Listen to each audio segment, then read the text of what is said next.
ಎಲ್ರಿಗೂ ನಮಸ್ಕಾರ.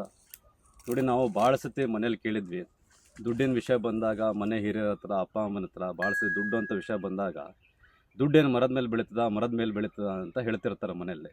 ಆದರೆ ಹೌದು, ದುಡ್ಡು ಮರದ ಮೇಲೆ ಬೆಳೀತದೆ ಅಂತ ನಾನು ನಿಮ್ಗೆ ಹೇಳ್ತೇನೆ. ಸೊ ತಾವಿಲ್ಲಿ ನೋಡ್ಬೋದು, ಇದು ದುಡ್ಡು. ಸೊ ನಾವಿಲ್ಲಿರೋದು ಮಾವಿನ ಮರ, ತಾವಿಲ್ಲಿ ನೋಡ್ತಿರೋದು ಮಾವಿನ ಹಣ್ಣುಗಳು. ಈಗ ಮಾವಿನಕಾಯಿ ಆಗಿದೆ, ಸೊ ಮಾವಿನ ಹಣ್ಣಿನ ಸೀಸನ್ ಇದೆ. ಸುಮಾರು 1 kg ಮಾವಿ, ಇಶಾಡ ಇರ್ಬೋದು, ಅಲ್ಫೋನ್ಸ್ ಇರ್ಬೋದು, ಎಲ್ಲ ಮಾವು ಕೆ ಜಿಗೆ ನಿಮಗೆ 300ರಿಂದ 400 ಅಥವಾ 1000 ರೂಪಾಯಿ ತನಕ ಹೋಗುತ್ತೆ. ಸೊ ಒಂದು ಮರಕ್ಕೆ ಸರಿಸುಮಾರು ನಿಮಗೆ 50ರಿಂದ 100 kg ತನಕ ಮಾವು ಸಿಗುತ್ತೆ. ಹಾಗೆ 1 ಎಕರೆಗೆ ನಿಮಗೆ ಸುಮಾರು 70ರಿಂದ 100 ನೀವು ಮಾವಿನ ಮರನ ಬೆಳೆಸ್ಕೋಬೋದು.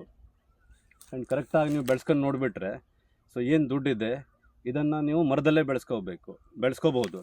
ಸೊ ಮತ್ತೊಂದು ಇದು ಏನು ಅಡ್ವಾಂಟೇಜ್ ಅಂದರೆ, ಸೊ ನಾವು ಪರ್ಯಾವರಣ ಬೆಳೆಸ್ದಂಗೂ ಆಗುತ್ತೆ, ಸೊ ನಮ್ಮ ನೇಚರನ್ನು ಕಾಪಾಡ್ಕೊಂಡಂಗೆ ಆಗುತ್ತೆ, ಮತ್ತು ನಮಗೆ ದುಡ್ಡು ಕೂಡ ಸಿಗ್ದಂಗೆ ಆಗುತ್ತೆ.